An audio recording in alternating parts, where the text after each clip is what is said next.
쓸모아. 손흥민이 30일 첼시전에서 골을 넣지 못하며 무승부를 기록했습니다. 그럼에도 토트넘은 첼시와의 무승부로 리그 1위를 탈환했습니다. 손흥민은 이날 첼시의 집중 수비에 막혀 날카로운 모습을 좀처럼 보여주지 못했지만 후스코어닷컴은 손흥민에게 평점 6.6점을 매기며 무난한 활약을 했다고 평가했습니다. 토트넘은 다음 달부터 아스널, 크리스탈 팰리스, 리버풀, 레스터시티를 연이어 만나는 힘겨운 일정과 함께 유로파리그 잔여 2경기와 리그컵을 치러야 합니다.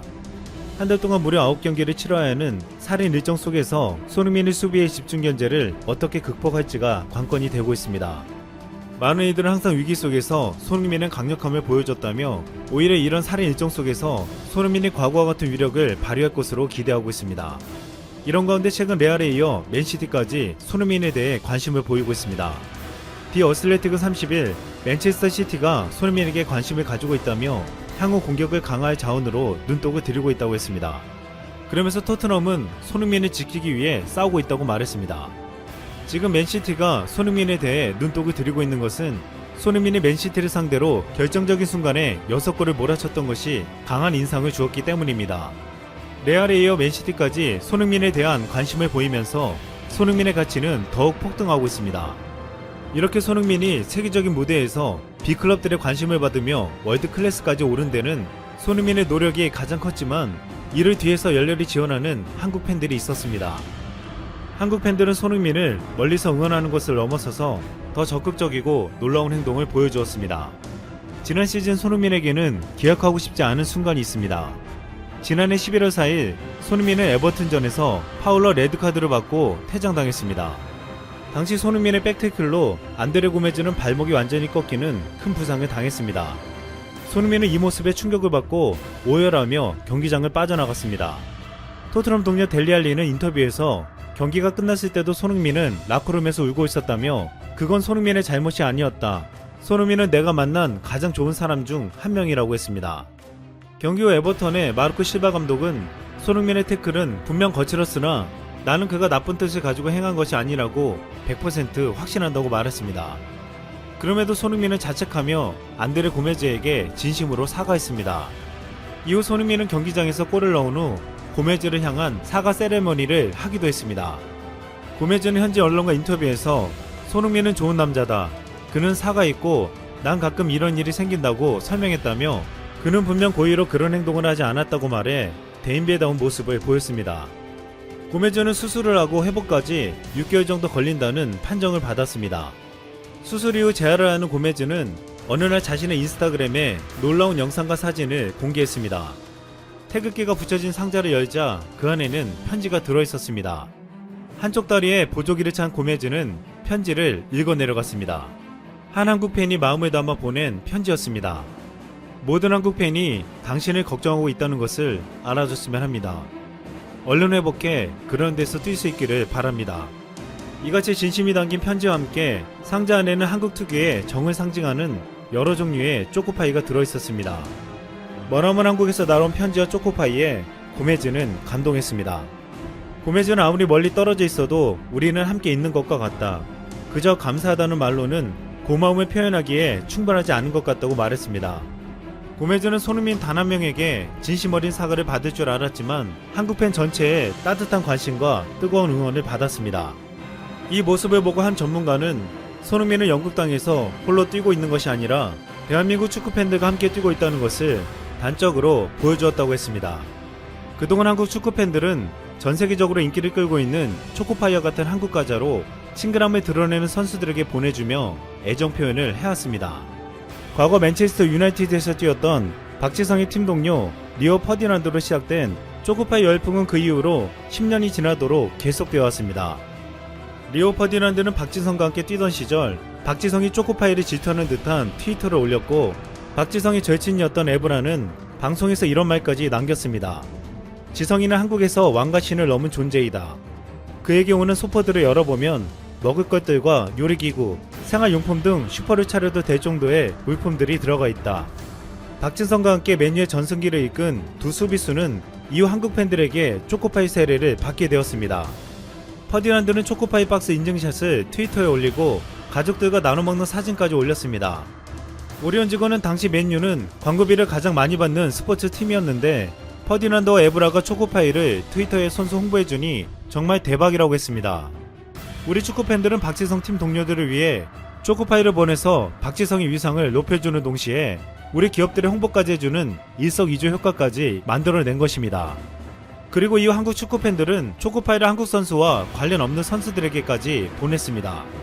실제로 아스날에서 활약한 파브레가스와 잭 월셔는 한국 팬들에게 받은 초코파이를 보고 인증샷을 찍어 올렸고, 리버풀의 대한 로브렌은 한국 팬들이 보낸 과자와 함께 찍은 사진을 올리며 한국 팬들에 대한 감사 인사를 했습니다.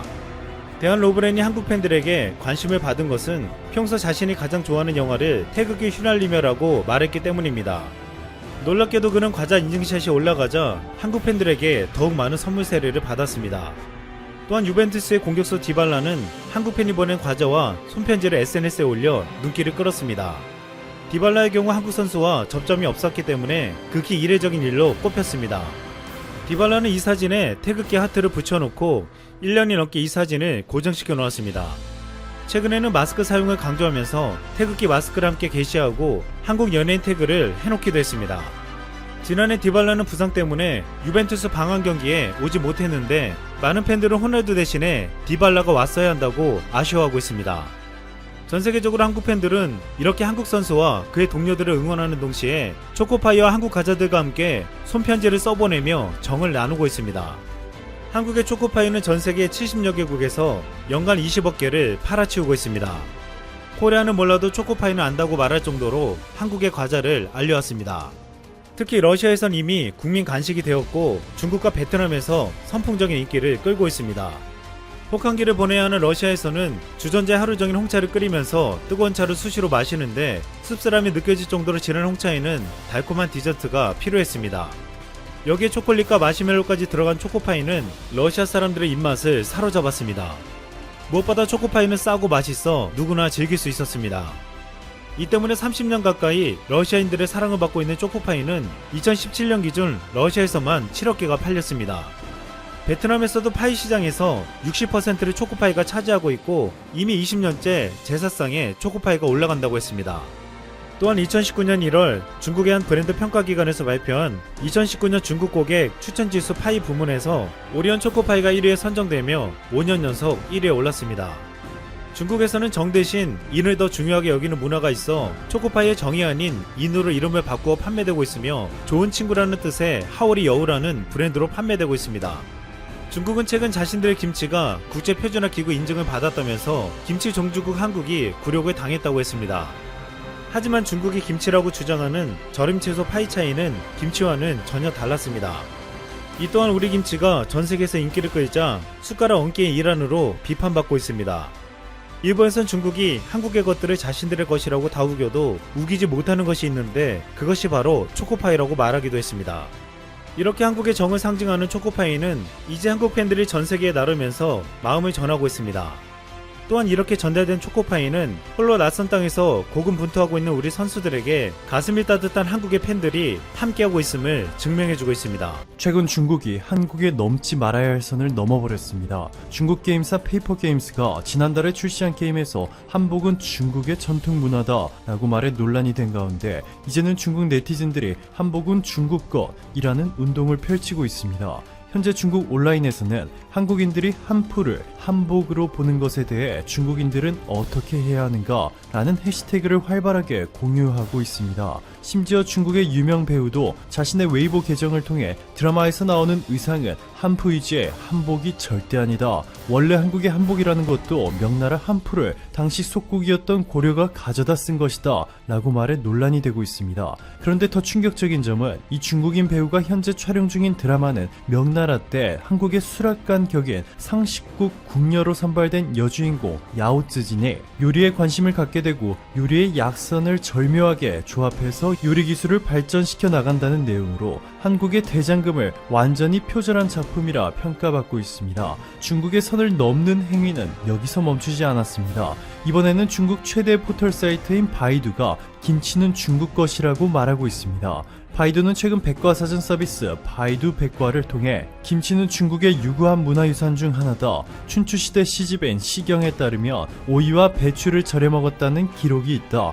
또한 과거 문헌에서 배추를 절여 발효해 먹었다고 말하고 있다. 적어도 3100년 전 상나라에서 소금을 이용해 매실 등을 절여 먹은 기록이 있을 만큼 김치의 역사는 유구하고도 광범위하다. 청나라 시대의 김치는 혼수품 중 하나로 자리 잡았다 라는 황당한 소개를 공개하는가 하면 바이두는 또 판소리는 지린성과 랴오닝성을 중심으로 퍼진 소리문화다. 지난 2011년 5월 국가문화유산에 등재됐다 라고 명시했습니다. 하지만 아직 한국에 중국의 공식적인 어떤 대응 조치도 취하지 않았음에도 미국에서 발행되고 있는 우표 때문에 현재 중국 네티즌들이 난리가 나버렸습니다. 디즈니 캐릭터가 조선시대 선비들이 즐겨있던 두루마기와 갓을 쓰고 한국의 정통 악기인 피리를 부는 우표, 미키마우스가 한복을 입고 경복궁 향원정 다리를 건너고 있는 우표, 도널드덕이 한복을 입고 한국 요리를 먹는 모습이 담긴 우표까지 지금까지 역사상 미국에서 가장 많은 사랑을 받은 캐릭터가 바로 미키마우스인데요. 디즈니는 미키마우스에 입히는 옷을 역사적 팩트를 기반으로 매우 신중하게 고른다는 점을 고려했을 때 중국 네티즌들과 중국 최대 포털 사이트 바이두의 주장과는 달리 이미 한복은 한국의 위대한 문화임을 전 세계가 그 가치를 인정하고 있습니다. 이렇게 중국의 한복 우기기 문제는 일단락되는 것처럼 보이지만 최근 훨씬 더 큰 문제가 생겼습니다. 중국이 인공섬을 만들어 한국의 땅을 빼앗으려 하고 있다는 충격적인 소식이 전해졌습니다. 중국의 이러한 행위가 위협적인 것은 이미 중국은 다른 나라를 상대로 인공섬을 지어 영유권을 빼앗아버린 전력이 있기 때문이죠. 그것도 여러 번 말입니다. 홍콩 사우스차이나 모닝포스트는 지하자원이 풍부한 남중국해에서 중국과 주변국 사이 영유권 분쟁을 벌이고 있다. 중국 외 브루나이와 말레이시아, 필리핀, 베트남 등의 난사군도의 섬과 암초를 점유하고 있다 전했습니다. 그런데 중국이 이 분쟁 지역인 파이어리 크로스 암초 위에 2제곱킬로미터, 암초 시절 넓이의 10배 이상에 달하는 규모의 인공섬을 만들어버렸는데요. 미국의 싱크탱크인 전략국제문제연구소는 이 섬은 남중국해에서 가장 발달된 인공기지라고 부르고 있습니다. 그리고 여기 지도를 보면 거리상 이곳은 당연히 필리핀이나 베트남, 말레이시아가 주장해야 할 영토임에도 중국이 인공섬 건설을 통해 강제로 차지해버렸다는 점을 주의해야 합니다. 더 충격적인 점은 중국은 인공섬을 만들고 여기에 미사일까지 배치해 긴장을 고조시켰는데요. CNBC는 중국이 남중국해의 인공섬에 방어용 미사일을 배치했다. 크루즈 미사일, 지대공 미사일 등이 포착됐다. 대양 크루즈 미사일은 548km 내 선박을 타격할 수 있고 지대공 미사일은 296km 안에 있는 항공기와 드론을 격추할 수 있다 전했습니다. 중국의 다음 타깃은 충격적이게도 한국입니다. 대부분의 한국인은 대한민국의 최남단은 제주도라고 알고 있습니다.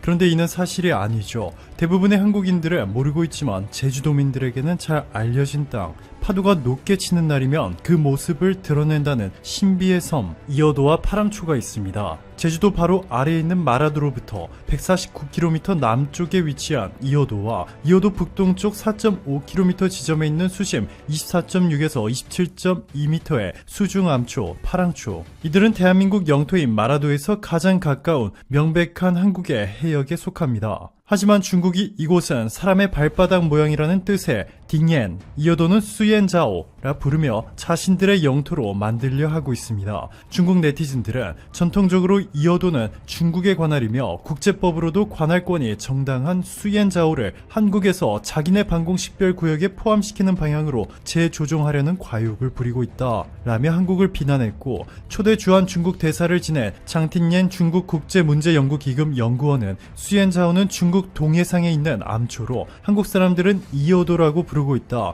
이 암초는 상하이 충밍다오에서 동쪽으로 277km 떨어진 곳에 있다. 중국의 대륙붕에 위치해 있는 암초이며 중국의 배타적 경제수역 내에 속해 있다 라고 말했습니다. 하지만 중국의 이러한 주장과는 달리 중국이 이렇게 치졸한 방법으로 미래에 한국 영토인 이어도를 빼앗으려 할 것을 예측한 이승만은 대한민국 정부 수립 이후 국토규명 사업을 벌여 이어도 탐사에 나섰고 검은 바위를 눈으로 확인한 뒤 대한민국 영토 이어도 라고 새긴 새긴 동판 표지를 수면 아래 암초에 가라앉히고 돌아온 것으로 알려졌습니다. 이어서 이승만 정부는 국무원 고시 제14호를 공개하며 한국 인접해양에 대한 한국의 주권 내용을 담고 있는 평화선을 공식적으로 선언하며 이어도가 한국의 광활한 평화선 내에 있다고 발표했습니다. 그리고 이어도를 완전한 한국의 영토로 만드는 데 성공한 인물이 바로 김대중 전 대통령과 노무현 전 대통령. 두 전직 대통령은 바다를 장악한 나라가 곧 인류 국가가 된다는 믿음을 바탕으로 이어도를 지키기 위해 강력한 정책을 밀어붙였습니다. 김대중 전 대통령은 제2의 장보고 시대를 열어 해양민족의 전통을 살려나가야 한다 말했고, 노무현 전 대통령은 세계 지도를 거꾸로 해서 한반도를 보면 알 수 있다. 우리가 도약할 기반은 바다라는 것을 이라 전했습니다. 노무현 전 대통령은 이어도에 해양과학기지를 건설해 이어도 종합해양과학기지라는 이름을 붙이고 시시각각으로 변하는 태풍의 진로와 규모를 실시간으로 관측 및 예보하는 임무를 부여했습니다. 실제로 이어도 해양기지가 완공된 직후인 2003년 9월 태풍 매미의 한반도 상륙을 10시간 전 정확하게 예보해 가치를 인정받았고, 최근에는 한중일 선박들의 등대 역할까지 담당하고 있습니다. 현재 중국은 한국의 이어도 해양기지에서 불과 5km 떨어진 파랑초에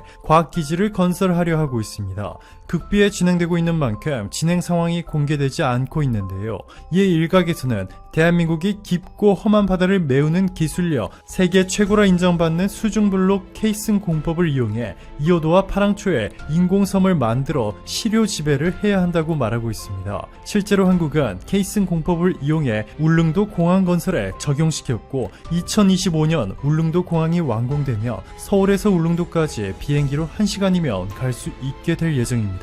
김시중 전 과학기술처 장관은 이어도 종합해양과학기지가 없었으면 이미 이어도는 중국에 그냥 넘어갔을 겁니다. 우리가